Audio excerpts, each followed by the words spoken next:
Hello, everyone. Welcome to our Insightful Minds in International Macro Business Seminar Series. So today is very special because this is our first business talk. So first of all, we would like to sincerely express our gratitude for the sponsorships provided by Access Macro, Towson University, the George Washington University, the University of Texas at El Paso, the University of Texas at Dallas, the University of North Florida, and Western Illinois University, Sam Houston State University, CIMERS, and Comparative Studies. So your sponsorship and support are what have made this event possible. Thank you so much for your sponsorship. All right, so today we are very honored to have our speaker, Tim Mahidi, the founder and chief economist of Access Macro, to give us his talk entitled Making Macro Matter to Main Street. So before starting Access Macro, Tim held the position of Chief of Staff to the President and Chief Operating Officer at the Federal Reserve Bank of San Francisco. He also served as a senior economist at KPMG, economist at Bloomberg LP, economist and analyst at the International Monetary Fund and Citibank in New York. So Tim has been widely recognized for his skills in synthesizing complex economic developments for business and community leaders. So what we're going to do today is, following Tim's presentation, we will run a Q&A session that will allow you, our audience, to ask questions from Tim.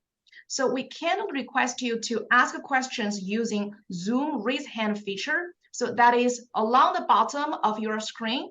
Please look for the reaction tab, then click this tab and click on raise hand icon. So then a hand icon will appear at the top of your window. So when I see your hand icon, I will call your name so you can ask questions from Tim. Alternatively, you may also tap in your question via Zoom chat, so I will read the question for you. And also for your information, this talk is recorded. The playback will be released on our IMIM website. All right, now, everybody, please join me to welcome our distinguished speaker, Tim Mahidi. Tim, please. Hi, everybody. Excuse me, clearing the cobwebs out. I'm out here on the West Coast in San Diego. It should be sunny. It usually is. Today it's cloudy, and my coffee's still kicking in, so give me a second. It's 7:03 Pacific time.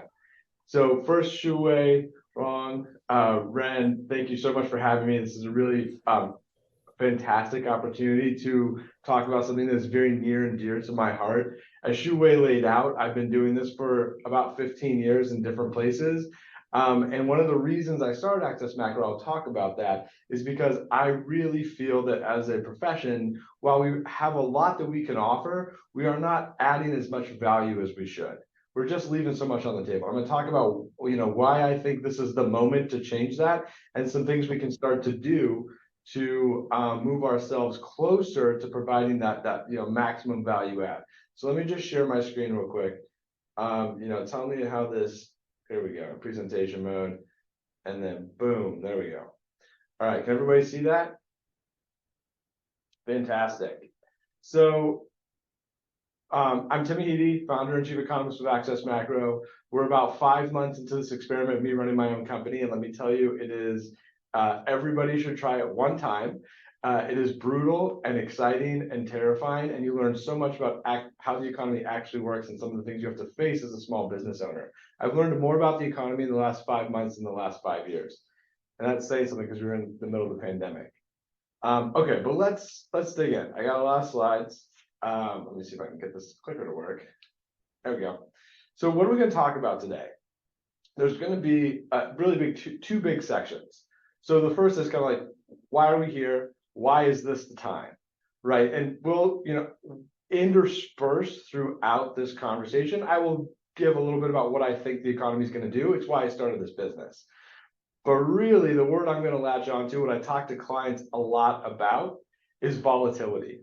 In my view, the next 10, probably 20 or 30 years are going to be more volatile than the last 40. And that doesn't mean that every day is going to be chaos. It doesn't mean that every year is going to be chaos. It just means if you take an expansive view and look out, what we saw since the Great Moderation, even though we had a global financial crisis and some fairly sizable recessions, that's a fairly stable period in the US at least, definitely in China for economic growth. And what's coming because of all these structural factors is going to be more volatile, which means businesses are going to have more questions around what they should do about it. And I can talk to you about what I'm already hearing. And so they're going to have more questions, they're going to need more answers. But what do those answers look like? That's the piece that we have yet to solve. So again, the first piece of this is a volatile economy is unfortunate in some ways. There's opportunities and for both growth and for failure, but that means more demand for all of us. The second is that will drive interest. And the third, and I don't have any slides on this, but we could talk a lot about this in the Q&A, but there is a tidal wave of content proliferation coming. In fact, we're already kind of in the wave. Anybody that goes on LinkedIn, you could do it this morning. You know, there are, CPI came out, there are probably already 35, 50, 100 takes from different people saying 100 different things. And so one of the things you'll hear me talk about, and if you talk to folks in business, is what do they do with that, right? Like, how do you decipher the noise, the signal from the noise? See, the coffee's still kicking in. So that's a big area of opportunity for all of us. But how do we get there? Right? What are the things we can do as economists to get there? And are we already doing some of them? And what can we do better? So there are a lot of things we could talk about, but I tried to synthesize it down to the 5 things that if you just kind of moved in this direction, you would be doing a lot of what needs to get done to kind of add that value. The first is, I know we're all going to understand this, lean into comparative advantage. Talk about what that means, push outside traditional avenues. And then we're going to talk about how to communicate and what it means to do beyond just doing GDP and unemployment and the kind of traditional macro analysis. How do we get beyond that? So the place I want to start, I want to give you the value proposition about why I think the next decade is going to be volatile and what that means for us, right? So I'm not usually when I sit on the slide with clients, I'll talk through it, but I think everyone on this call probably understands a good amount of it. So I'll just say the circles really represent the structural drivers, or a couple of the structural drivers that I think will be pushing us. You know, you can see pushing us towards a more volatile economy. So you got the circles telling you kind of what's driving it. You've got where those, what those shocks could be, and then on my right, so potentially your left, is one example of kind of how that can play out from an economics perspective. Right, so I threw this slide up at a conversation I had about 2 weeks ago, and you'd be surprised. Like all of us talk about this pretty regularly. Whether you agree with it or not is one thing, but this discussion around these structural drivers and what's coming is something I hear a lot from other economists. Businesses don't know what to do with this. So just having this up there and showing them is already part of what I'm going to tell you, which is give them some understanding. We're going to talk a lot about that word understanding, because there isn't a lot of that at this moment. It feels like there is maybe on our side of the aisle, but when I have discussions with CEOs and board members and folks in the business community who are knowledgeable about the economy, I actually think their understanding has dropped because consensus, the error bands around kind of consensus have moved, right? Look at the CPI data release this morning. There's something for everybody in that. I can tell you what I think about it. I think that we've got sort of another inflationary, I don't think we're done with inflation. I'm not sure the Fed should move on it. We can tell you why, but I think that was surprising. And so if you look into the details of the report, I'm talking about that core movement, not the headline, but the core grew by 0.3 month to month. If you haven't seen it, consensus was for a 0.2 growth rate. Does that matter? Yes. And I'll show you I got a inflation chart in here later. Those little things matter. There's 14 different headlines on it. You talk to someone from business, they go, I don't know. It's a grab bag. So start with what's driving the economy, right? Start with a narrative. We'll talk about that. But this is why I think we're going to be doing all right as economists for the next at least 10 years. Now, this is I put this slide in here, and let me walk through it, because keep in mind, I'm an economist like the rest of you. So what I say, I'm not trying to, and I'm guilty of everything that I'm going to say in this slide deck, right? Like everything in here I have done or said at least once, probably 100 times. So please don't feel like I'm poking anybody or calling anybody out. The second piece is I realize some folks on here maybe don't work in the business space and maybe work in academia or policy, that's great. Let me tell you what I've learned having worked in that space and working in this the business space. They're actually quite different. The first is, remember, you're on a virtual conference. If you throw something, it just hits your screen, not me. Don't get hung up on research. This is for business economists, not for researchers. And there's a reason for this. It's at the top, comparative advantage. You know, we have a limited amount of time in the day. And if you are out there talking and you're out there, you know, working with businesses, you're not going to have the time to do that kind of research. There's nothing wrong with that. That's the first thing I want to say. If you're a business economist, there's nothing wrong with staying on the shoulders of giants, of other people on this call who spend their whole day doing research. Use that research, cite that research, bring those different research papers together, right? 100% of the time, the people you are talking to have not read that research paper. I don't care how widely it's been distributed inside our profession, they haven't read it, they probably haven't heard of it. So if you can, going to number 2, if you can take someone else's research, filter out the research that you think is important, and then do number 3, which is be a storyteller and craft it together, that's 90% of the job right there. And so what I'm trying to get people to think about here is, as a business economist, you're not the best person to do research. Not because you're not smart, not because you don't know about research, because your time is spent doing something else. And we get caught talking to ourselves and trying to show up for other economists. And we forget that our job as business economists, as folks out there, strategists, is to take the already enormous amount of research and content that's out there and apply it, help businesses think about it. That's what those first 3 things are really about, right? Don't get hung up on the research, filter the stuff that you think is, you know, useful for your story, and then tell that story. That doesn't mean you can't use analytical tools. And we'll talk about my view on the best way to do some of the modeling and forecasting for businesses. But it means the story, that bullet number 3, is almost always the most important piece. You want to have a coherent, cohesive story. It doesn't mean you have to be right. We're going to talk about that too. Being wrong is going to happen more times than you're going to be right. Again, we want to build understanding. So when you build a story, you're telling people what it is that you think is going to happen and where those things could go wrong and what the upside and downside risks are. You're building understanding, you're helping them think like an economist. Now, to do that, you have to really listen. And this is where I make this joke, but it's 100% true. When I went to start this business, I'm a type A personality, right? I was a chief of staff to a Fed president. That was an 18-hour day job. I had no skill for it when I took it, so it was a horrible experience in hard knocks for the first 6 months, failure left and right. And I became very much like a process-driven individual. There's no other way to do that job.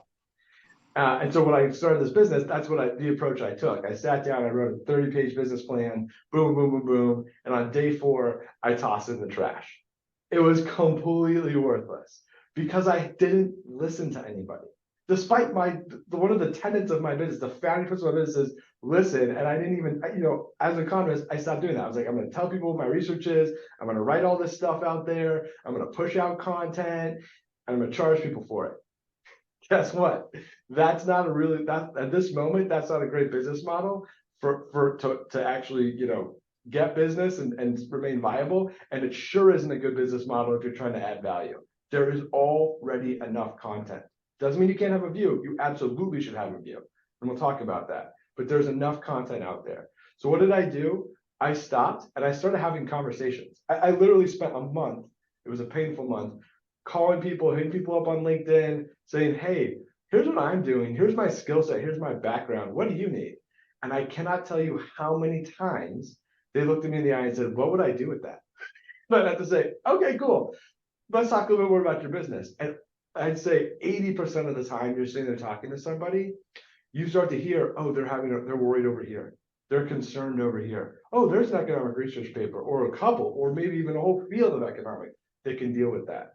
That's when you say, here's where I can help you. Is it model building? Is it writing research content? Is it adding to your research content? There are lots of places. I can tell you some of the places I'm starting to see demand. This last month was great in terms of getting people to sign up. So there are lots of places we can add that demand. We have to stop and listen first. the next piece of it, and this is really one of the huge benefits of doing this is, as economists, we like to sit down in our room, close our door, and look through millions of reams of data, open up R, open up Python, run a bunch of models, throw a var in. Here's the thing. We all know those are really good tools that are very imperfect. And I learned this when I was at the Fed. One of the best things about the Fed system is they are constantly talking to businesses. They have all kinds of advisory boards. They have all kinds of connections in the community. And it is one of the things as a business economist, if you spend your time building those connections, less time doing research, more time building connections, you'll start to see places in the economy that haven't shown up in the data yet. You'll start to get people's views and hear things on the ground that you can take back to your forecast, that you can take back to other clients, as long as you don't, NDA or non-disclosure, but things that you can then use to build a better view of the world. And so much of my job, going back to listening, is not just, hey, what can I do for you? What are you thinking about the economy? In your sector, what are you seeing? Let me ask you a question about this. I saw this news story. What do you think about it? Right? Those, like, people love to talk about that. It builds connection. And also, you're going to get a ton of value out of it. This was true for me at both times I worked at the Fed, KPMG for sure. And definitely now running this. So I've got 4 data points to tell you that listen leverage bullet is really the key. And finally, and I am going to really hit on this because this is something in my craw, it sticks in my craw. Take some risk. Take some risk. Too often, we are so afraid of being wrong. I get that. It sucks. I'll be totally honest on this call. I'm still out there telling people I think the Fed's going to raise in September. Google CME implied Fed funds rate. Tell me where I sit. I'm in like the 5% of people that think the Fed's going to raise in September. Now my forecast will probably change, but this morning's CPI data sure looks like, hey, maybe they're not done. Now September, November, I don't know. I took a risk. I very clearly said what I thought was going to happen up 6 weeks ago. Do I have some egg on my face? Sure. I got 2 kids. I'm used to getting egg on my face. But like I see Shu Wei shaking her head. She has a 3-year-old. She understands. They throw a lot of food. So my point being, you have to take a risk. Businesses are paying you to have a viewpoint. Again, that doesn't mean you have to say this is what's going to happen and it's the only way it's going to happen. It says you talk, the way you talk, and we'll talk about it, is going to help them synthesize the information and make a decision. They can't make a decision if you don't have a view, a clear synthesized view. They can't do it. It's just gobbledygook. Okay, this is my little slide. This is the slide I spent the most time on this presentation. I don't know why. It's just very difficult to visualize this. But let me just tell you a little bit of my pet peeve here around how we talk. So something happens on the left. We've got this little flow chart. Something happens, and there's a lot of somethings that have been happening since COVID. It usually filters into the news. We all run to our computers, run our models, get on LinkedIn, put 500 words out. And then that's the arrow going down to econ analysis. And then what we really try to do, a lot of us, is go back into the news stories. Like if you spend, those of you that are in business economics, you'll see a lot of folks are posting on LinkedIn, hey, I just spoke to so-and-so. Hey, I just did this. It's a race to get in the paper. And I get it. It's great publicity. It can be good for brand. It does reach a large audience. I have been guilty of this. I can't even count so many times. And I used to do this when I was at Bloomberg. I used to go on TV, I used to go on the radio, try to get in print. You can Google me, I've been in lots of stuff. The point of it is, this is a very limited model, right? We are sitting there cycling back and forth, talking to other economists and trying to get journalists' attention. And we'll talk about why that matters. It's a different set of communication. It's a different way of speaking and a different set of things that you show up with that are interesting. And I'm not saying you shouldn't do that, but it is not the whole world.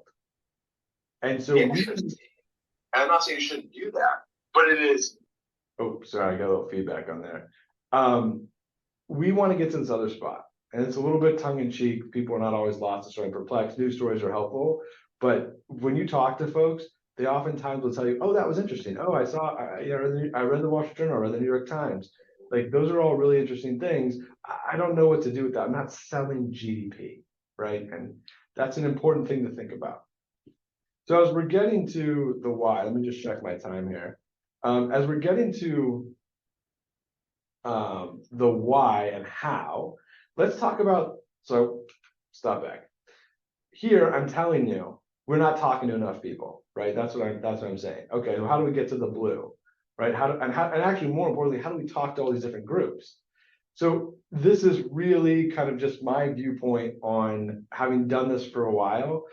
You could make different buckets. This is obviously not inclusive of everyone, but I wanted to synthesize down and give 3 big areas that I have found to be the biggest consumers of our content and how they differ and how to be successful when you talk to them. So I'll start on the left, the media, right?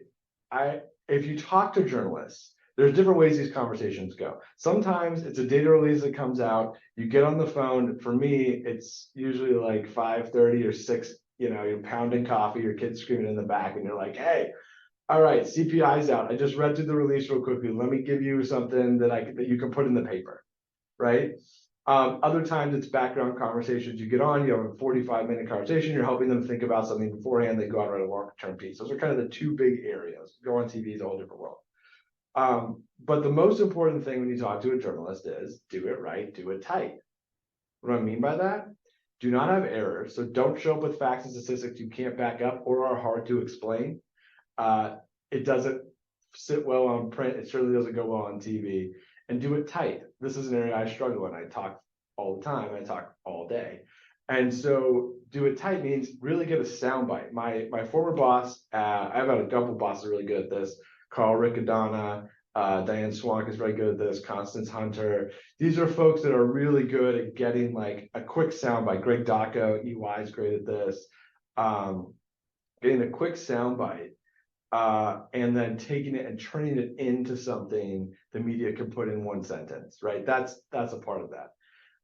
That's the most important piece of that. A couple of good facts, and don't overcomplicate.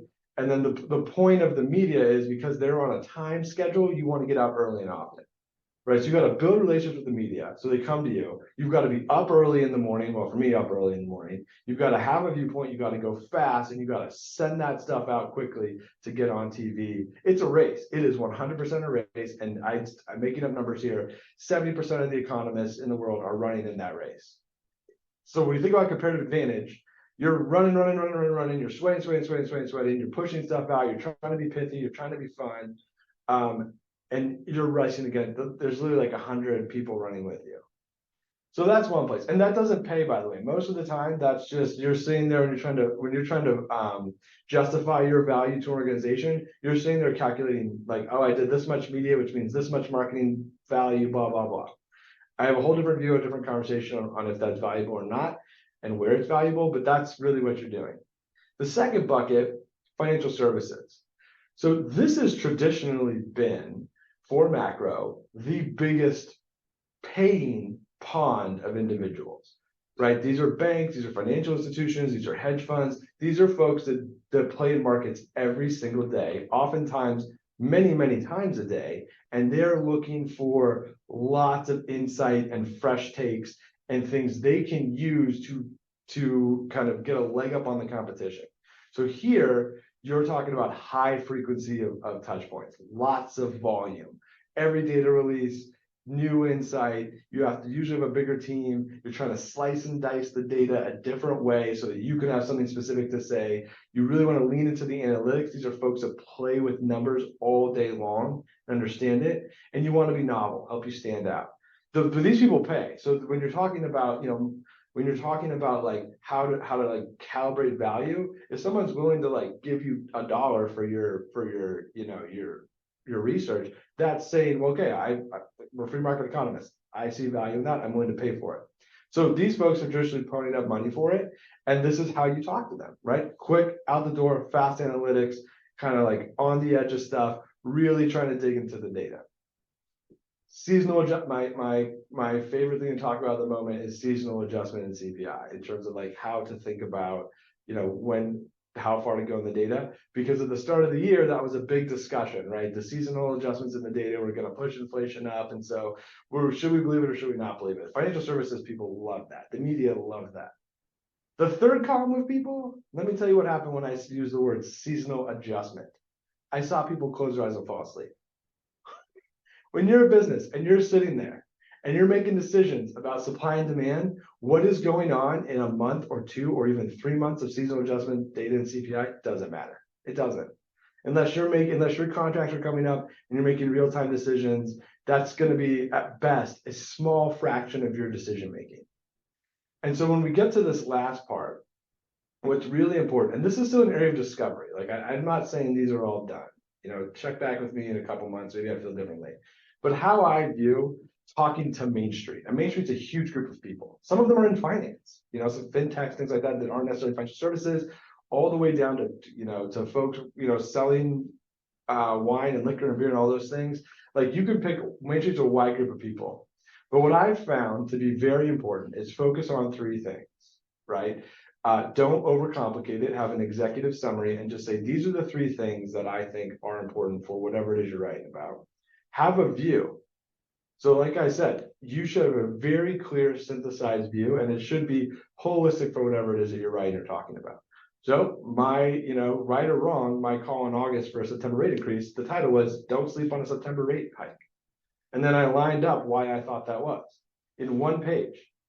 And then the second and third pages of that were deep analysis with pulling in people's research and talking about why I thought this, and here's where something could go wrong. But really, most people are not going to get past that first page at best. So really, you need to put it up top. You need to be very clear with what it is you're trying to tell them. And then pick your charts. I've been giving presentations for 8 years. And up until last year, for a 60-minute presentation, I was a guy showed up with 45, 50 slides.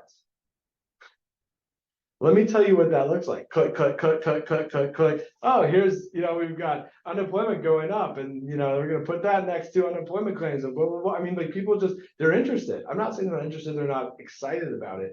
It's too much. It's too fast.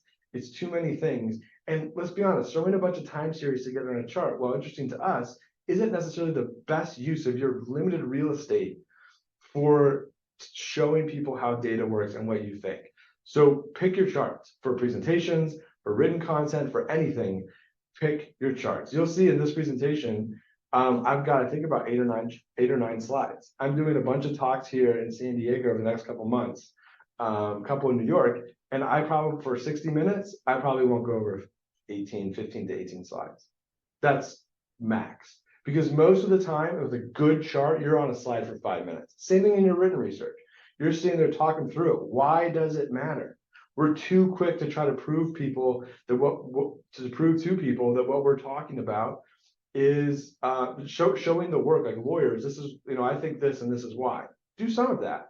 But again, going back to the filter, your job, they know you're an expert. They trust you for the most part. So your job is to show them the most important things and why those things are.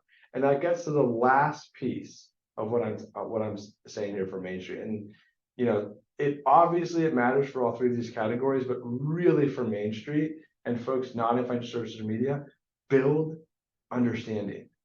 Your viewpoint should be clear and firm. It doesn't mean you can't talk about confidence intervals. It doesn't mean you can't talk about scenarios. It doesn't mean you can't be wrong, but you have where you think you'll be wrong is what, explain that, explain why, explain it in a way that's digestible. Don't sit there with a big model and, I did the Z-score over here and I ran, a VAR. Like, they don't understand that. Talk about like, okay, I used history to analyze what I think inflation is going to do, right? The other way to do it is to build a DSG model, build some giant structural model. Well, don't say that. Say, we have a model over here that does this, and there's the 2 ways that you do it, right? So those are the kinds of conversations you can have with clients and build understanding. Here's a problem with the DSG model. Here's a problem with using VARs. Here's where we know things could go right or wrong. Don't spend 4 hours on it, but mention it. Tell them this is where I think this could go wrong. You're building a toolkit for them. That's what they need. They need a toolkit and a viewpoint. Here are a couple of tips. I've covered a lot of them. So I told you the 3 ways in which I think, the 3 different groups and how to communicate to them in my experience. I wanted to also, this is more for afterwards. We can distribute these, and again, these are all things that I've just learned or come to some understanding of through both experience and talking to folks who are communications professionals. One of the things I've been incredibly fortunate to have is a very close friend who's former speechwriter to a Fed president named Justina Lizzie. She's a CEO and founder of Fearless Comms. Check her out. She's the best speechwriter on the planet. But she has spent a lot of time helping me understand how to communicate less like an economist, even worse, a Fed economist, because we talk, modest versus moderate, jumping versus surging. Those are all things that the Fed actually lays out in a document that says this is more than this and this is less than this, right? There's like a hierarchy of language got beaten into me. And then, of course, presentations and doing all those things, the type of academic discussions, you have to work on your lexicon and bring yourself to a place where you can use these, talk to these three categories, right? Talk to these three categories. These are some tips to do that. Just very high level. Everything you should have, this should be up top. All the viewpoints should be up top. I mentioned that. The second bullet's really about process, and everyone's got a different process. I find this to be incredibly helpful. Write, delete, rinse, and repeat. What do I mean? Draft something and then literally go through every single sentence and take things out. I will write something, 80% of it will be thrown away the first time I write it. And then I'll go back and the next one is like, I maybe throw away 20%. And by the third time I do it, it's good to go. And I have someone look at it, they throw out a bunch of stuff. It's a labor of love. And it's why I'm going to get to, when you talk to Main Street, that's a lot of work. I'll put it this way. That's a lot of work. So I'm telling you, like, my process is for writing takes a week at least to get some good content out. So I don't do it as much because I can't spend my whole day writing up every single data release that comes out. And you'll see this morning, if you go on LinkedIn, a lot of the takes are just going to be recitations of like what the BLS said happened in the data, and here's like one quick viewpoint. Those are helpful, but I find when I'm really adhering to this third column, building understanding, I do less research. I write one good piece as opposed to 10 less valuable pieces. I have my viewpoint up top and I really take some risk on it. That takes time. And that's why I write, delete, rinse, and repeat. So I would say, like, spending more time on one thing that's kind of doesn't have to be comprehensive, but clear and brings in different points and has a good story is more valuable than 15 LinkedIn data release pieces. The third bullet's obvious, but I forget it every day. Our audience is not economists, right?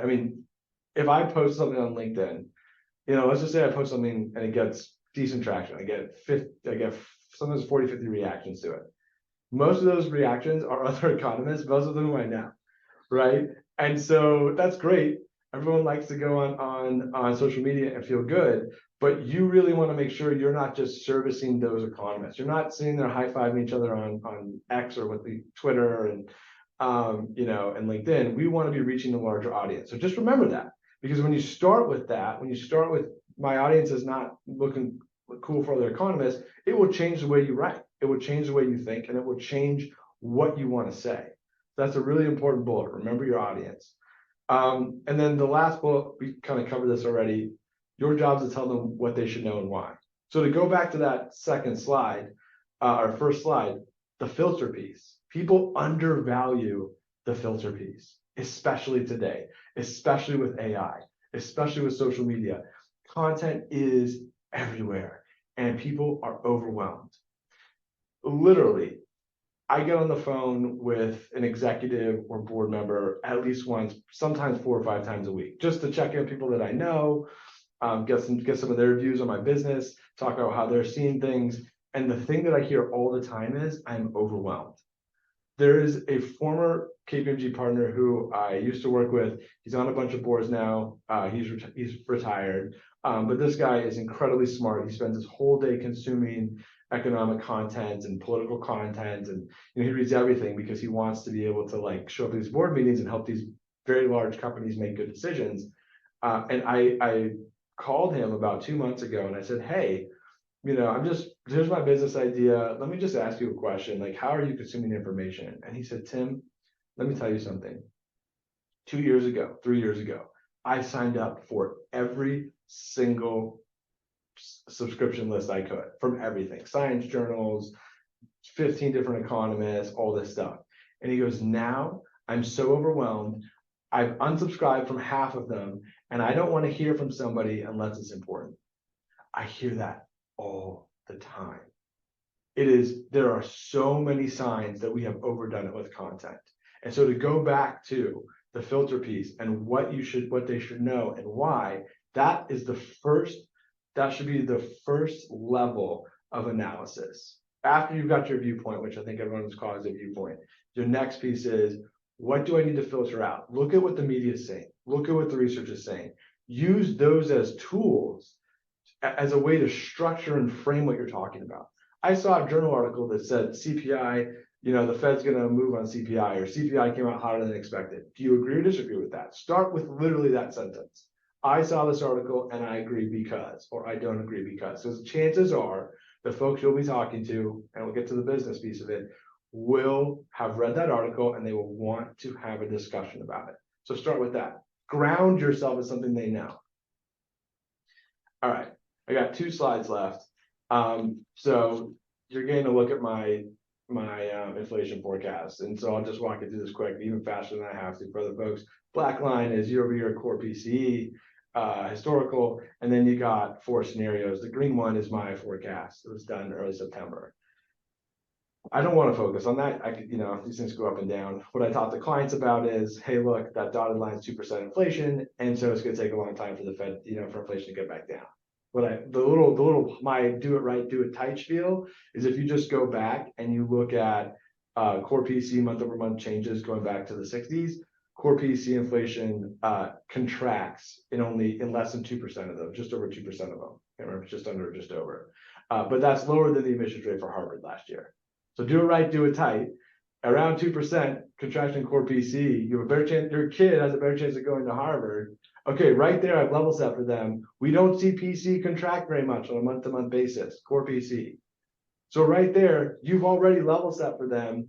Hey, this is not, you're and I've heard this said, inflation is going to come down rapidly. That's data. We have lots of data in history to tell us that's not true. It's just a summary statistic. It's not even like model. You just go back and do an Excel spreadsheet. But that's incredibly powerful to level set the next piece. So when I do analysis, and I'll talk about how I got to those lines. When I do analysis, I start with back of the envelope. I start with the simplest thing I can do. That doesn't always where I end up, but I always start there. Because if you start there, chances are you're going to hit a level of for your clients or for your audience, a level of understanding that is sufficient and easier to understand, right? And so keep that in mind as I walk you through what I did here. The point is to get the information across. And the information I'm trying to get across is, it takes a long time for inflation to come down on its own. That's the information I'm trying to get across. That's my 1-sentence viewpoint. So how do I show that in a chart, right? So the first thing I did is I just said, hey, let's take the moving average of the last 3 months and extrapolate it out and see how that grows core PC, right? So it's just a place to say, hey, you folks that are tracking this, that inflation's been hotter than it was before the pandemic. It's cooling, but it's still much higher than it was, month over month changes much higher than they were before the pandemic. Let me just take the last 3 months and extrapolate out for a year and a half. That's what the black line is. Hey, look, that dashed black line never really gets close to that dotted black line. Done. So you say, hey, if we use today's numbers, we're never going to get there. Okay, that's point 1. Heads start to nod. Well, let's go to the red line. That red line is, okay, what would the growth rate need to be for over 12 months inflation to be 2% year over year? Yeah, that's real simple, right? That's the Fed's target. So you just say, for inflation to grow at the Fed's pace, this is the monthly growth rate. Here's what that would need to have. Here's how long that would take for it to get to the Fed's target at that monthly growth rate. That's already, you can see, still takes a long time to get down. More heads nod. Oh, even if we went to the 2% pace, it's going to take time for it to cool. Then you say, okay, what's an event that I can point people to that will help them understand how hard this is? You know, what's the worst recession that we have had going back almost 100 years? The global financial crisis, right? If at any point, I know there was some stuff going on in the energy market and a spike in oil prices, but at any moment we were going to see inflation react to a significant contraction in economic activity and prolonged recession, it would be the global financial crisis. Okay, well, even there, of those 19 months, 4 months, you saw a actual negative print of month-over-month core PCE. So not very many in the worst recession in almost 100 years. So you start with that, and you say, still, let me average the month-over-month changes in that 19 months and just use that to extrapolate out. Well, even so, when you do that, that yellow line, you're still going to take until I believe in this one, it's February. You're going to take until February to get to 2%. Oh, February's around the corner. No, we're talking about August data. That's a long time. We talk to businesses, that's a long time. So here's what I did. I told them what I thought, which is inflation is going to take a long time to come back down. And then I sat down and I said, let me give them one high level statistic as to why. Well, Harvard, you have a better chance of going to Harvard or your kid going to Harvard than seeing month over month that you contract. And I prove that to you with this chart by running 3 scenarios that are easy to understand when you explain them and make sense, right? You don't have to run complicated models. Sure, my green line probably going to be wrong, right? I mean, we don't do this professionally. We know these things are often wrong. And I talk about my forecast a little bit, but that's not the most important piece of this chart. It's those 3 lines, particularly the yellow line. It's a thought exercise for folks to understand what the Fed is facing and what their business is facing. All right, my last slide.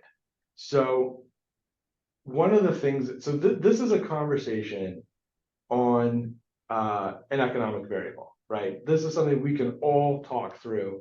Whether you believe in my method of how to approach this, or you want to run something more structural or a VAR or something, we all talk about this all day. Where I'm trying to push the envelope, where I think we need to go is beyond this chart.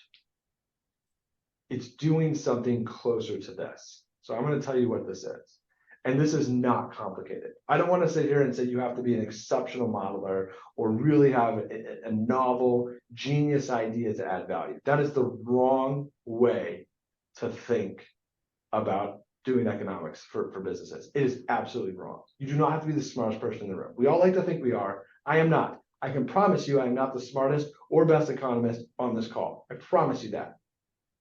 What's important is how you take that information and provide value to it. So let me tell you a little story. When I decided to leave my previous employer, someone contacted me at a not-for-profit in San Francisco, big not-for-profit. And they said, hey, can you help us with the mayor's office think about how to, they're recruiting me for a job. I should recruit them to be a client. So it was a little bit awkward, but they didn't know I was leaving yet. They didn't know. There was a period between when I left and when I started where I wasn't officially live. I was trying to get everything in order. So in that period of time, this individual reached out and said, hey, we want you to potentially like run this think tank and also like help us think about how to like fix downtown.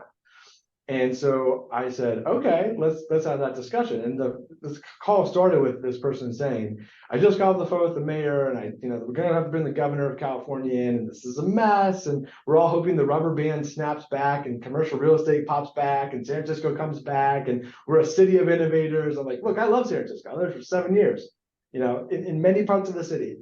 My kids were born there. I love San Francisco. But let's take a time out and think about what happens if that's not true, right? What happens if this desire, this hope, this thing that you want doesn't happen? Ren's got San Francisco in this background. I can't stop looking at that bridge. I used to live just south of the Golden Gate Bridge. And so I care deeply about this city, right? And it was hard to hear that. So I got off the phone and I sat down and I said, look, I'm not an urban economist. I am not a specialist in this. Going back to, let's look at comparative advantage. So what can I add here? And I said, well, let me start with what already exists. Guess what? There are a lot of urban economists, maybe some of them on the Zoom call. So I started looking just quickly through some research papers, skimming abstracts and conclusions and a little bit in the middle. And then I went to the website. I said, well, what's the mayor already thinking of doing? Right. And so then I said, oh, she's got a 9-point plan. And that's a pretty comprehensive 9-point plan. So they're not short of ideas. They're, San Francisco, they probably called Berkeley and Stanford and got a bunch of professors over there to tell them, specific things they should do. So then I looked at it. So this is the listening piece. I looked at it, I said, my job here is not to have some innovative, novel, creative solution. This is where struggling as chief of staff to Mary C. Daly was very helpful, because it was a learning experience in figuring out like how to talk to executives and how to find value and what your job is. And in that moment, I said, my job is to focus them. My job is to teach them economics. The thing they have forgotten is budget constraints. I'm not going to pull a Lagrangian, but I am going to tell them there's a budget constraint here, both in time and money. There's 9 points of this plan. You cannot do all of those things, right? When you read through that list, it's overwhelming. Each point has a different page, and it's comprehensive and very smart, but it is too much. And so when you're in the real world and you're making decisions, you have to ask the person you're talking to is making those decisions, and they already understand these things. They often feel overwhelmed, particularly today, and will continue to feel so with the proliferation of content and the volatile economy. Your job is to say, time out, slow down, let's look at the economy, let's think about what it is we can do to help you start. And so what I did was I took what I saw in the research papers and what I saw on the website, and I said, these are the big, of course you can argue over these all day, but these are the big structural factors that I think are affecting the city of San Francisco and why people are not going back downtown, right? And you could probably say, well, of course these are the things that matter, right? Well, let me tell you, just putting them in a list is helpful. The next thing I did is I said, okay, this is judgment. I didn't build a big model for this. So you could argue this is wrong. But my experience is oftentimes, if you do talk to people and you do look at what they're doing and you do read some research, you can come up with a pretty reasonable solution, right? And so I said, okay, my reading on the situation is the things that are most impacting them are going to be 3s. These other things will be 2s, going to be 1. Very, very simple. And so then I said, okay, I think increased crime is a big deal. I lived in San Francisco. You read the news stories, it's a big deal. Lack of affordable housing, blah, blah, blah, go down the list. So you just find out the direct impact. And then I said, okay, in my view, having talked to these folks, what's their ability and knowing what the economy is and how these policies can work, tax breaks, do they work or not work? That's a whole research field. I said, okay, what's their ability to respond to this? What control do they have as policymakers? And I did the same thing. 3 is a lot of control, 0 is no control. And then you add them up. I mean, it's not rocket science. And you rank them. And you know what comes at the top? You got to tackle the crime issue and you got to deal with affordable housing. Because these are problems that have existed in San Francisco for decades. I'm not telling them something they don't know. I'm telling them you need to go back and really spend your time on these things you haven't figured out yet. You can't get to the second piece of it if you don't solve these pieces. Now, crime is an obvious one. Why housing? Because if you don't have people, they're not going to go downtown. If you've lived in San Francisco or you've worked in San Francisco, the BART, the Muni, these are long commutes. People don't want to do that anymore, right? So if you can't provide affordable housing in the city or right outside the city in Oakland, because even Marin and the Peninsula are hard, you're gonna not have a pool of people to go in. I don't care how many things you revitalize. That's my view. And the conversation didn't go over, they didn't like those answers. But this is, I think, a way to use economics to help people understand, okay, you have a budget constraint, predominantly in time and political capital. Here are the things that are impacting you. Here's a way to think about how they're impacting you. Here's a very simplistic, quantitative way to at least get the conversation started. This isn't meant to be an end-all be-all. It's meant to move the ball down the field, to use a football analogy. It's meant to start a conversation to push them to a place of understanding. That's where we can do it. I have these kinds of conversations all the time. I'm working with universities, folks in commercial real estate, places in New York that deal in finance, having some discussions with retailers. And each of those clients, each of their needs are different, right? And so there are places you can scale and places you have to tailor. And so it starts with listening, starts with having a viewpoint, starts with being able to explain what it is you can do, and then ultimately it ends with this, which is getting folks to understand how to bring the economy to a decision. That's what we're trying to do. So I'll pause there. That's a lot of information. I will answer any question that is said on this call to the best of my ability. So please don't feel like there are any questions that are not great questions or whatever. Like, let's have this conversation. It's an important time for us to be talking about this. We're at the beginning of this. So there's still time for all of us. If you believe in my hypothesis, you believe in the method that I'm trying to describe, there's still a lot of green space for us to move into. And I firmly believe in this. So please ask the questions, contact me afterwards if you have more questions. I really want, my hope is the profession can move closer to providing that value to folks outside of the media and just financial services. So I'll pass it along.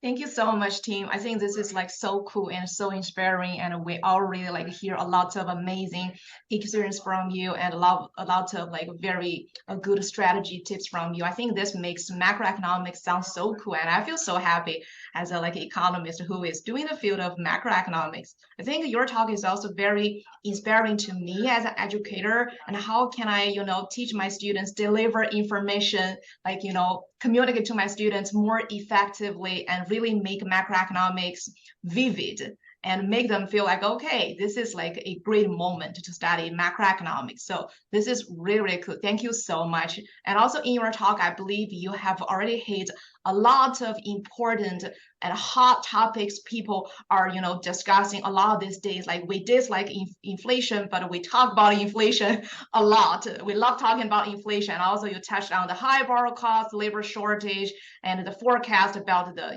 Fed's,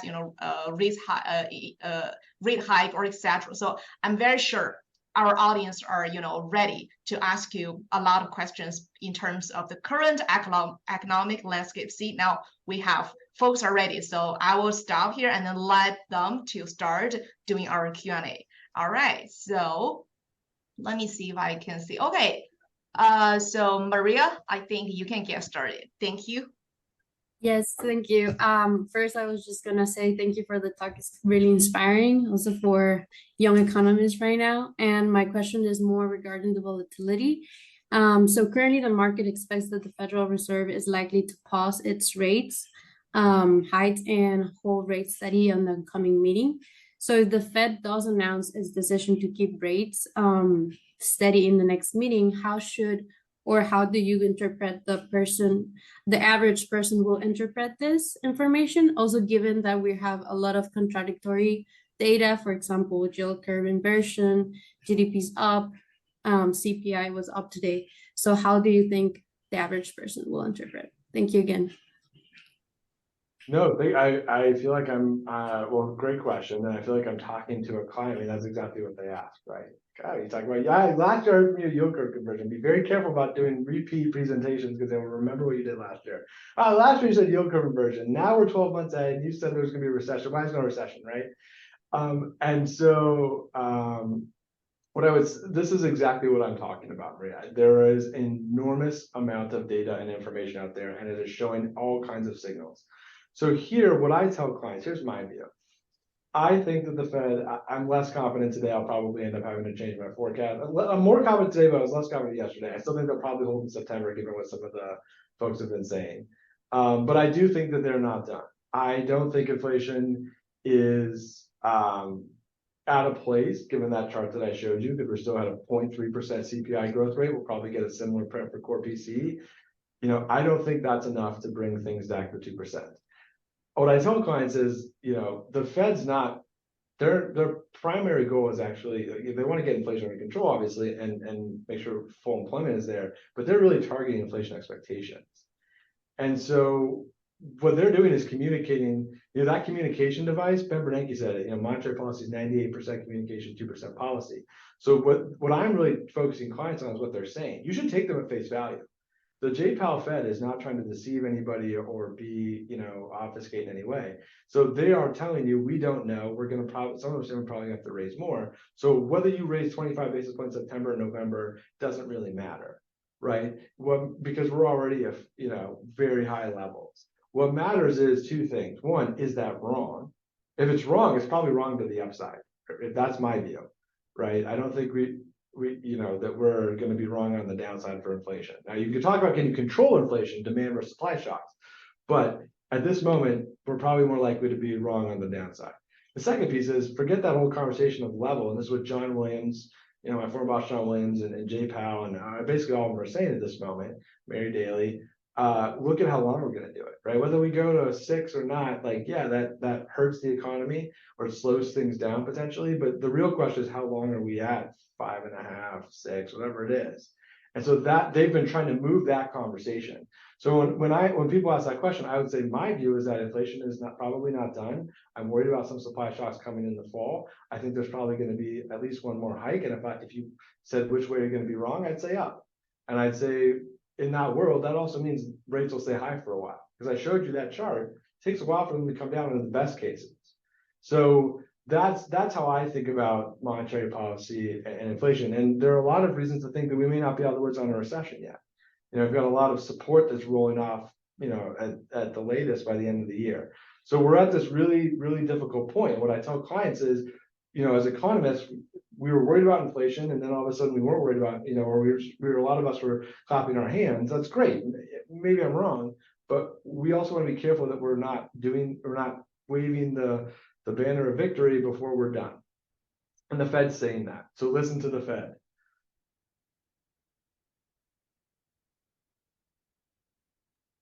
Thank you so much. Okay, yeah, Rachie, you can go ahead. Hello, can you hear me? Hello, my name is Ricky, and I just want first thank you for sharing all those cool ideas. Some of them are quite mind-blowing. And the things I want to ask is actually about the tips you shared earlier about doing less research, because to be honest, that kind of sounds a bit unconventional to me, because normally you would think that, you have carefully understand the background, you have to carefully do the research, maybe get around bunch of good data. It can be bad, you have to be good data, and then you generate those data into graphs, chart you want, and after all that, then it's time to jump into conclusion and sourcing. Because what I feel is like when you're maybe starting some cases that has happened already before or has been happening for quite a while, it's okay. I think there's already existing resources that other studies, other researches, you can just quote and maybe cite some of them. Mm-hmm. But then if it's something that's relatively new, there's not much of research is going on, and when you are not doing that much of researching, then would it be would the customers or the listeners of your study, they found it it's not comprehensive since you are not doing enough research, or they might feel like it's not convincing that you don't seem to put enough efforts in really understanding the situation? Yeah, that's a fair question. So if I understood correctly, your question is, hey, am I showing up with the research shots? Am I doing enough, or am I flying by the seat of my pants and shooting from my hip and just kind of making stuff up, right? Yeah. And I think the answer there is you have to do the work. I'm not saying don't do research. I'm not saying, and I want to differentiate between research and insights. Research is what many people on this call do that goes into academic, peer-reviewed academic journals. Those take years to publish. And unfortunately, do not always respond and very rarely respond in real time, right? Like you can spend 20 years building up a research portfolio, and then all of a sudden, for 6 months, you're hot, and what you did is good, right? That's because you're the expert at that time. It rotates. That's not the business world. You can't wait 20 years to be relevant, right? Or not relevant. Sorry, I don't mean to say you're not relevant. But you can't wait 20 years to be hot in the market. You have to be constantly evolving. Well, just be realistic about that. You're not going to be the smartest, most knowledgeable person on every single thing that's happening every day, especially right now. When I started doing this, we were doing quarterly forecasts. Dude, it was monthly forecast. That was bi-monthly, twice a month forecasts, because there's just so much volume and that's going to continue. There's so much demand. And so in that world, start with, I'm not going to be the person that is the smartest in the room. My job is to know what's out there, do some analysis. I'm not saying don't run bars, don't have structural models, don't have those things. You absolutely should have those things. You just don't have to you don't have to be focused on just the point estimate, right? The point estimate's important, but it is not as important as building understanding. It's not as important as being able to tell folks what to think. That still means you have to read a lot. Still means you have to talk to other economists. You should have a wide Rolodex of economists you can call and ask opinions on. I'm constantly talking to folks and giving them my opinion where my expertise is helpful and taking their opinion, do I believe it or not. But you have to leverage your network, research papers, other economists, your own analytical tools. I'm saying when you show up, you don't have to sit there and argue a very specific point or point forecast. You should be talking about a whole big picture, right? And you have most of the time 30 minutes to do it. So you have to be able to kind of synthesize that information and filter. That's more important than being a researcher. And we're economists. We have scarce resources. So I will not tell any person how much time to spend on research or insight versus how much to not. I will tell you I've spent less time on that over the starting this business. I still do a lot of it, but I was doing 90% of my time was that, and now it's maybe like 60% of the time. And so that shift has allowed me to do other things that have been more valuable. It's more touch points with people, more discussions, more learning from other methods. So that's where it's a delicate act. But I'm just trying to push people to think, it's okay. It's okay if you're not producing cutting edge research in the business community. Academia, different story. But in the business community, that's not the most important thing. It's not. It's a sale. You can sell that. That's how I sell for sales. But if you're talking about actual value add, everything else I put up there, in my view, is much more important. Thank you very much. Yeah. This is a really good point. Oh, wait. So we have another person's ready to ask a question. Yeah, I think okay. you go ahead. Yeah, I just want to add a little bit more, like that whoever asked that question. I feel like, because I don't have any economic background. I'm a CPA in the public accounting field. So I feel like you guys don't have to feel like you're obligated or like 100% you have to guarantee what you tell people is the truth. I really don't think it should need to go that way. For me, like, no matter how long ago, people are saying there are recession.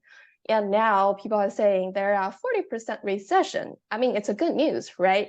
So I would say it's just like, because you guys have the expertise. So I would say better give people some easy understanding perspective on how the economy goes, or, just some ideas people can easily understand. I feel like it's even more valuable than you say, hey, I guarantee this gonna happen. It's just my viewpoint.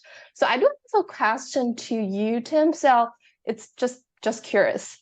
How do you think, or what do you think the Biden government did during COVID, like all the monetary policies? So they made the inflation so high, and now they kind of make the interest rate so high to help on the inflation. I mean, what is your opinion? Like, how you think they did? And if you have the power to make all the decisions, what would you do differently? Oh man, father of two kids. No one's asked me if I had all the power. I don't know what that would look like now. It's been so long. So when I think about this, I go back to the global financial crisis in QE. I am not someone that thought that was wrong. And we're talking about what I think, not what I think the Fed should, not what I think the Fed is going to do, or, I'm talking about my personal views. Those policies were helpful in the moment, but for various reasons, we did not feel the inflationary impacts of those during that expansion. Then you have a pandemic, and you have a kind of, but let me just say this, having sat in on these meetings, people forget you're evaluating things in real time. That doesn't just mean you don't know what the future is going to do. The data changes, right? So the data you pulled today has been revised at the very least, and then you're sitting there trying to evaluate these things in real time. So it's very, very, very hard to do. And so I want to just level set with that, because these people, my experience at the Fed, they're some of the smartest people on earth, and they have hordes and armies of economists like doing research all the time. It's not a place where there's not an agenda, and the way the system's set up, it's kind of like a democracy. Everyone comes with their own viewpoints. It's very much a collaborative, at least this iteration of the Fed, the one I've been experienced in, including with at the time, Chair Yellen. It was very collaborative, very research driven, very insight driven. So what they did at the time was what they felt was best, and I think a lot of it made sense at the time. Now today we have that QE kind of backlog. We had the federal government came in with a historic amount of stimulus. The economy didn't collapse in the way that we thought, some of us thought that it would. I don't know if you remember back in 2020, there was the whole L versus K versus V shaped recovery, folks. Is it going to be an L hockey stick? Is it going to be a V? You know, is it going to go down and up again? The V folks won. We had a sharp contraction and a sharp recovery. So with all that stimulus, with all, and right, you know, I would say we probably did too much, but at the time we didn't know, right? I mean, you had successive COVID waves. Those were real shocks. Go back and look what happened when the Delta wave came out. There was a meaningful slowdown in economic activity. It didn't really happen in the Omicron wave, not as much. So it's really hard to know like what was going to tip things over. So yeah, looking back, there's too much monetary easing during global financial crisis, maybe. And there's definitely too much fiscal stimulus, and those all definitely play into today's inflation. You add on to that the weird shocks, both demand and supply, you've got kind of the perfect environment of inflation. That being said, we didn't, you know, we never really hit double digits, and we were only at 9.6 for CPI for a little while. So it was bad, but it could have been a lot worse. Go back to the 80s. Those are, you know, those are teenage numbers as opposed to the adult numbers you saw in the 80s of very high inflation, very high rates. So I would say, yeah, we probably did too much. But I would, you know, not to sound like a Fed apologist or a federal government apologist, but at the time, there were some other really big concerns. And to go back to my talk, this is all of economics. We think about this all the time. This question is this, but we don't apply it to the world. There are tough choices. Our job is to help people understand there are tough choices and help them think which tough choices they have to make in that moment. And so that's what I would say. Yeah, you can look back and feel like where we got today is definitely because of all of the things I just said. But in those moments, when I'm thinking back, maybe I'd tweak it here and there. I'm not sure that you could, you know, reasonably make given what people valued at the time, health, safety, make sure we didn't have historic collapse in the economy. I'm not sure those are in so much different, right? Maybe change a couple of things here and there. So that, but to go back, that's how I want people to think is think about what you're doing to help them make a hard choice, because most choices are hard at the level that we deal with. Yeah, that makes sense, especially during COVID. Yeah. So what I'm thinking is, as an individual, just wondering what is in your, I mean, very general, what is in your basket? I mean, the investment, like the portfolio. I would say like during COVID, right? What you did, and now it's post-COVID. What would you suggest people to do? Let's say, you should go with property, fixed assets, or you should go with bonds, or you should go back to the stock market. So how do you suggest people to adjust their investment portfolio, or what you did? The first thing I always tell people is if you're asking in the comments for financial advice, you should just turn around and ask a financial advisor. Now, I'm saying this for a reason, right? Go back to comparative advantage. There are lots of people out there that make these allocations. I'll still give you an answer, but I mean, that's where I always start with people, right? Like, that's not my area of expertise. There are people that know all kinds of securities and all of that. I layer in my analysis, but here's where I layer it in. Okay, what do we know? I'm telling you rates are going to be high for at least a while. More importantly, I'm telling you it's less likely we'll end up at the zero lower bound. And I'm very concerned about fiscal deficits over the next 20 years. We're going to start talking about Social Security and Medicare. And so what I'm telling you is there's going to probably be a good amount of government borrowing at high yields.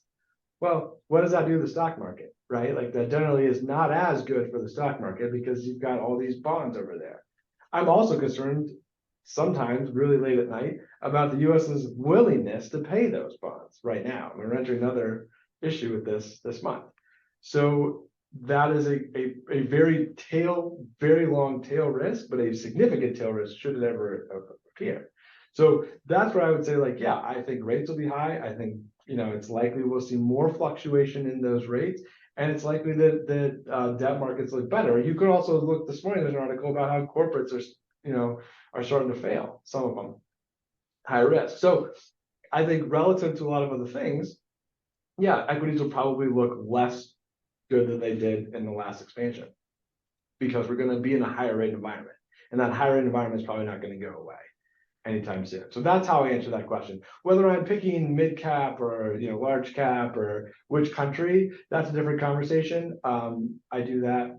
I charge people for that conversation. It's something I'm not an expert on. So I try to move away from that and talk more about the economy and what the longer term picture. And then I usually sometimes I'll even partner with someone and say, hey, you're a financial expert. We agree on this. I'll do part A, you do part B. Right? That's the other piece. Competitive advantage that's not me. Let me go out and get you someone. There's a lot of value in that when you talk to clients. So I'm sorry that wasn't. Oh, it's okay. I mean, that makes sense because what I kind of noted is, I mean, you guys have all the knowledge and all the resource, I would say, but I see like people maybe not applying or like applying the knowledge or resource to the like the real life. I'm just wondering, like, because you have the both background, you went started from research, or I would say really mixed research at the same time the real business. I just want to see how your viewpoint is, how you apply your expertise to the real life. I feel like for individuals, we care about more what is in my portfolio, how the economy, like the changes make my portfolio, how should I adjust my portfolio? Yeah, that is why I came up with this question. No, that's fair. If you want to talk more, let's talk. I think I got a couple more questions. I've got a few more minutes. Maybe you could hit me up with an email and we can have a deeper conversation. It's a fair question. But I just want to make sure everyone's got a chance to ask theirs. But yeah, hit me up on you can find me on LinkedIn and we can have another conversation. It's a good question. Sure, thank you. Yeah, exactly. Thank you both. And so as Tim mentioned, and feel free to, reach out to him after the talk. So yeah, I know like this is really like a cool, interesting conversation. We want to continue, but the time is a little bit limited. So let's call for the last question, which is from this Louis Young. So this is our last question, and then we probably will close up our conversation today. All right, so please. Okay, thank you. Sorry about that. My camera doesn't work, but I have a quick question. I'm really fascinated by the example that Tim gave about like the consulting job with the San Diego City Council. So my question is about how do you prepare the first meeting with your clients if you got assigned to handle or to solve the economic problem for one city or one country? Basically, you had no experience before. But there are so many things, so many economic problems can happening. So I just want to know, how do you normally prepare for the first meeting to really get, to get the momentum started? Yeah, that's my question. Thank you. Sure. So I want to be clear. They were not a client. They ended up not being a client. They like what I said. But I still did talk with them and have a discussion and a little back and forth. So but I think your question still holds for this. So the real thing is like, okay, well, how do you, when someone shows interest, how do you, start the conversation? And it is just getting on the phone, on a video call or phone, saying, hey, here's, maybe, this is where it is helpful to have some insight. I send them something beforehand. Here's my latest Fed call. Here's my 10-year forecast, much of which we talked about today. Here's kind of how I think about things. And then let's get on the phone and I'll say, hey, what do you think? What do you see? Right. And in that conversation, you'll start to learn what it is they think about. That's an intake conversation. That's the listening part, right? You don't have to get on that call. And I made this mistake. I honestly, I did. I burned a couple bridges early on when I started this. You don't have to show up guns blazing. Show up gentle, show up soft, show up to listen. It's a conversation that happens multiple times, not once. So show up to that first meeting, having sent them some material, having some viewpoints, but really with the mindset that you're going to ask questions and you're going to listen and you're going to try and tell them what you're doing and be honest. Like I told them on the call 14 times, I am not an urban economist, just so you know that, right? I told these folks I'm potentially going to work with for commercial real estate, I said, I am not a commercial real estate economist. That's a selling point to them. So being upfront and honest about what you can do is helpful too, because it builds trust and doesn't put you in a position of having to say you're going to do something that you're not. But then you can turn around, listen to what they're saying, then go off and think about it. That's where the work happens, right? So you shouldn't get on that. My view is unless they've really aligned with your skill set in a way that you can speak to it quickly, don't get off the phone. Don't tell them on the phone, this is what we're going to do, blah, blah, blah. Have a discussion. Say, okay, let me think about this. Let me get back to you. I got a couple ideas. Draft something up. That slide I showed you at the end, that's from a larger deck, a 15 slide deck that I sent that had a lot of other things in it. Research, a lit review, other thoughts on what they could do, as policies that were done. That was like a week and a half of work. I didn't get paid for that. You know, that's the kind of thing where it's like you need to start that conversation. Means it's a conversation, and half of it, at least, if not more, is listening. And then make sure that what you're doing is building a relationship so you can come back and have that second, third, fourth conversation. That's where business comes. That's how you build trust. That's how you help people make decisions. They're not just going to get on the phone and go, oh, now I know what to do. The real value is in being there as things evolve. And that's relationship building, not necessarily like the best research paper, right? You spend time building relationships. That's what matters. Thank you so much. That's really helpful. Sure. Yeah, thank you. Thank you, everyone. I believe we're having a great time today, but due to the limited time, and we may have to pause our conversation here so far. So please one more time join me to, greatly thanks for Tim for giving us this insightful talk, which is really helpful. As Tim mentioned, if you would like to continue the conversation, then feel free to email him or feel free to bother him in his LinkedIn or visit his Access Macro website. I believe Tim will provide you more insightful sites about the business world, the community, a lot of things that is really cool and interesting. And finally, if you are interested in joining our Insightful Minds in International Macro email list, so you can feel free to visit our website, and which is listed on our flyer, and also via Zoom chat here. I also send you our website link. So yeah, so finally, I would like to conclude today's talk with a quote from Tim's conversation, which is, now is the time to make macro matter to Main Street. Thank you, everybody, and thank you for your time. Thanks for joining us. This is really cool, and we wish everybody having a great time. Bye. Thank you. Bye. Thank you very much. Thank you.